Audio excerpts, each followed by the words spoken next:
बिस्मिल्लाहिर्रहमानिर्रहीम। आज की इस वीडियो में मैं आपके साथ शेयर करने जा रही हूँ सेब का जूस बनाने की तरकीब। इसके लिए मैंने ये 2 अदद सेब ले लिए हैं, जिन्हें मैंने धोकर छीलकर बारीक क्यूब्स की शक्ल में काट लिया है। पानी इसके अंदर शामिल करूँगी 1.5 गिलास।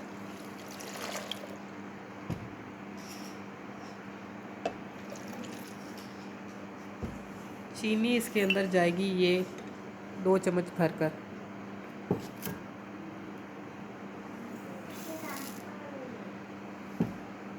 और बर्फ़ जाएगी ये थोड़ी सी।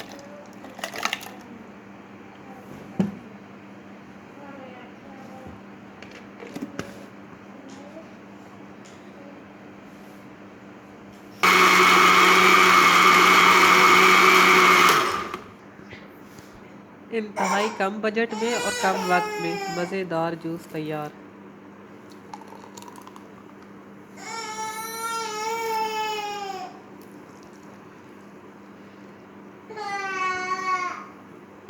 वीडियो अगर अच्छी लगी तो लाइक ज़रूर कीजिएगा।